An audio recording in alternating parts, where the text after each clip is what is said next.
Welcome to the program Global Weekly News, serial number 61. Comrades, let us go around the world. First, we go to Palestine. 1,000 Palestinian prisoners are on indefinite hunger strike from 17th August in different Israeli jails against the atrocities and violence perpetrated by Israeli jail authorities. On 18th August, many solidarity demonstrations by Palestinians took place in occupied territories in which huge number of people participated.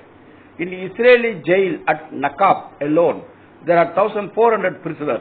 Of these, 75 prisoners were shifted to Napa jail. There also they continued their hunger strike. In 14 Palestinian prisoners are on continuous hunger strike from the first week of August. Kayet Paspas is on hunger strike for more than 15 days. Due to the pressure, Israeli authorities released 5 of them. Remaining 9 prisoners are continuing their struggle. More than 5,000 Palestinians are kept in Israeli jails. 1,200 of these prisoners are on administrative detention without any charge or without any trial. Ben-Gvir became the National Defense Minister in December 2022. He has increased the oppression on Palestinian prisoners. Basic rights are denied. MPs, parliament members of Israel are banned from visiting the Palestinian prisoners. No fresh bread is distributed in the prisons. Even for bathing, there are time restrictions. Palestinians are living as refugees in their own homeland for many decades. If they go on struggle, they are branded as terrorists by the Israeli government. Now we go to Hawaii Islands, 2,000 miles away from the mainland of United States. Well, Hawaii is the 50th state of United States. It is in the Pacific Ocean, 2,000 miles away from the mainland of US. Its population is 14.1 lakhs. Capital of Hawaii is Honolulu. Hawaii was included in the US on 1st August 1959. On 8th August, one of the deadliest wildfires in the 21st century broke out on the island of Maui, Hawaii. The historic city of Lahaina, going from a thriving, lush greenscape to a burnt husk of destroyed buildings and wildlife. The fires still rage and as of today have taken over 100 human lives.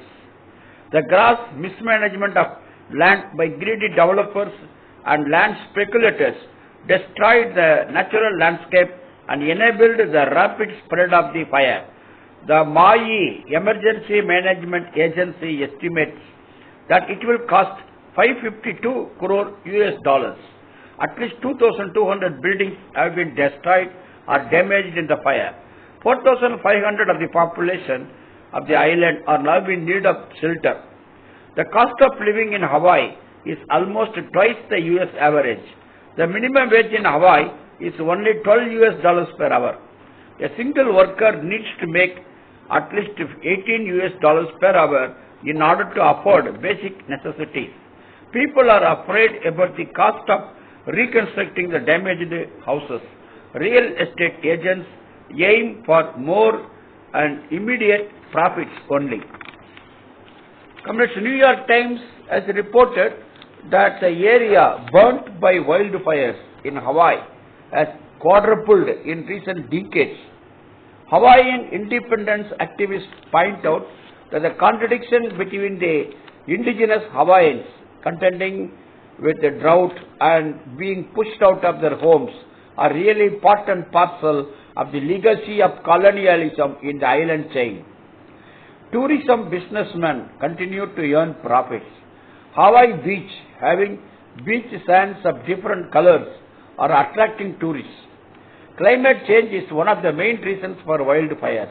In Japan, the temperature has risen up to 50 degrees centigrade. Even in northern part of Canada, there are wildfires occurring often.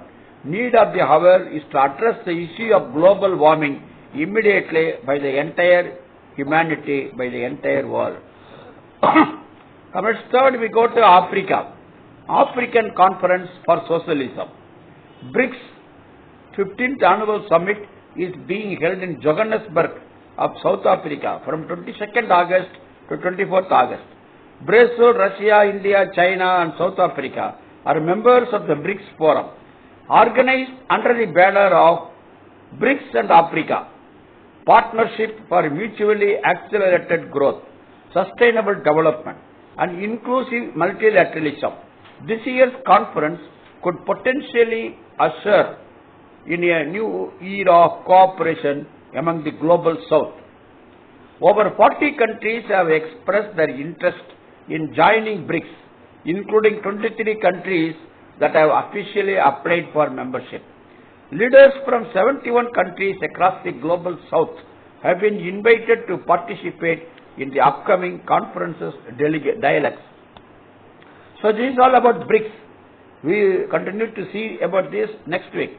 But just weeks ahead of the BRICS summit, the question, how must the working class position itself to advance its aims, was discussed at the Dilemma of Humanity, Pan-African Dialogues to Build Socialism conference held in Bela Bela, South Africa on July 17 to 20. National spokesperson for the National Union of Metal Workers of South Africa, NUMSA Union, spokesman had stressed that it is very important for the working class to come together with a clear framework and demands about what it wants from the discussions around BRICS. 184 delegates from 38 anti-imperialist, anti-capitalist and pan-African organizations and movements from across Africa and other continents attended the conference at Bela Bela. In its final declaration, the conference affirmed the need to construct Pan-African socialism as the necessary historical conclusion of the national liberation struggles against colonialism in Africa. The conference demanded an end to the colonial occupation of Western Sahara and Chagos Islands. So these two countries remain as still colonies, Western Sahara and Chagos Islands in Africa. The conference called for a unity of all anti-imperialist organizations in the struggle to dismantle all foreign military bases on the African continent. The conference encouraged the establishment of people's platforms to end the militarism of social conflicts in the Sahel region and Sudan. The declaration supported an anti-imperialist defense of nature and food sovereignty. In pursuit of national independence, social justice, democracy and socialism, the conference expressed its solidarity with the people of Palestine, Cuba, Venezuela, Haiti and Mali. It expressed its commitment to a just and lasting peace in the war between Russia and NATO in Ukraine and noted that China had exercised great restraint in the face of all forms of provocations by the US and its allies. The conference finally declared, we join the struggle for socialism to win. Comrades, now we are going to see the elections in Guatemala and Ecuador. There is clearly a leftward swing in Latin America. In Central American country Guatemala, in the second round of presidential elections held on 20th August, the leftist candidate Fernando Arevalo won by getting 58% votes. His opponent Santa Torres got only 37% votes. Fernando Arevalo is the son of former socialist president Juan José Arevalo, who was president from 1945 to 1951. Santa Torres is a millionaire and spread hate politics against women and LGBT community. There was corruption in the previous government. Hope Guatemala will have a decent future. Now elections in Ecuador. Ecuador President Guillermo Lasso, the rightist president, dissolved the parliament and announced early presidential elections on 20th August. One of the presidential candidates, Fernando Villavicencio, was shot dead during the election campaign. In the elections held on 20th August, the leftist candidate Luisa Gonzalez got 33.31% votes and her main rival Daniel Noboa of the ruling National Democratic Action Alliance got 23.66% votes. Alternative candidate for the killed candidate got 16.4% votes. Since none could get 50% votes, second round of presidential elections will take place on 15th October in Ecuador. Luisa Gonzalez belongs to Citizen Revolutionary Movement Party. Luisa is a disciple of left former President Rafael Correa, who was in office from 2007 to 2017. In referendums held along with the presidential elections, majority of the people voted for protection of natural resources like oil and metals. The people voted against new explorations by corporates for oil and metals.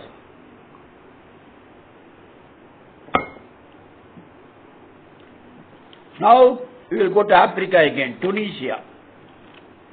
Bread scarcity in Tunisia. Tunisia is located in northernmost part of Africa, touching the Mediterranean Sea. There is a severe bread shortage now. Tunisian government revoked the subsidy on bread flour, the bread powder, the grain powder. Against this, Bakers Union is on struggle. The government arrested the president of Bakery Union on 16th August. It is alleged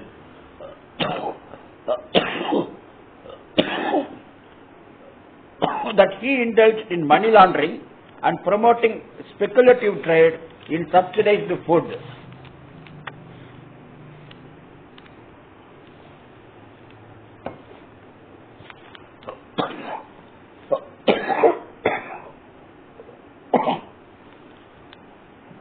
The bread shortage, which has resulted in massive queues in front of bakeries all around the country, is a result of a nationwide shortage of flour, that is grain powder, caused by a combination of domestic and global factors. Tunisian economy is struggling with high inflation and unemployment. Massive government debt and low foreign reserves also drastically limit the government's ability to procure grain from the international market. The Ukraine-Russia conflict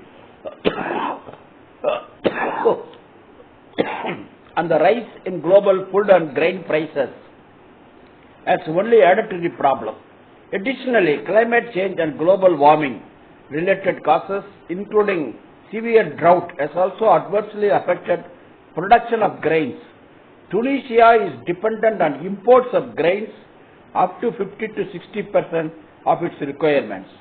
The government a few weeks ago removed the subsidy on flour, what was being provided to about 1,500 privately owned bakeries. Only 3,737 bakeries belonging to another network continue to receive subsidized flour. The bakeries and their union staged multiple protests and collective actions like sit-ins and rallies in the last few weeks. On 8th August, dozens of bakery owners and workers staged a sit-in in front of the Ministry of Commerce to protest the government's decision. 18,000 bakery workers are jobless now. All these 1,500 bakeries affected by subsidy ban had collectively suspended production indefinitely, worsening the bread shortage in Tunisia. Comrades, now we are going to see what is the position in our neighboring countries, Myanmar and Pakistan. First, Myanmar. On 8th August, that is previously it is called Burma. On 8th August, the UN Human Rights Council's independent investigative mechanism for Myanmar said in its annual report that there was strong evidence that the military junta forces had committed brazen war crimes by indulging in aerial bombing and attacks on civilians. This year's annual report revealed that there has been a brazen, terrific increase in mass executions of civilians. Next, Pakistan. Former MP and Pashtun Takafus Movement, PTM, leader Ali Wazir and human rights lawyer Iman Zainab Mazari were remanded to 3 days in detention by Pakistan's anti-terrorism court on 21st August. These leaders were arrested by security forces while participating in a rally organized by PTM demanding immediate action against the extrajudicial killings and the enforced disappearance of thousands of innocent people from Khyber Pakhtunkhwa province in the military's so-called anti-terror operations. There is now in Pakistan a caretaker government only. Officials are acting in a manner to suppress all dissent. Former Prime Minister Imran Khan is already in jail. Human Rights Commission of Pakistan and Mazdoor Kisan Party of Pakistan condemns the arrest of the two leaders. Lastly, we go to Ireland. It is part and parcel of the United Kingdom. New academic year will begin in September. On 16th August, the college students of Ireland campaigned against the rise in house rents. More than half of the students stay in room. 3 or more students in one room. Comrades, this is all Global Weekly News, serial number 61. Thank you, comrades. We will see you next week. Lal Salam.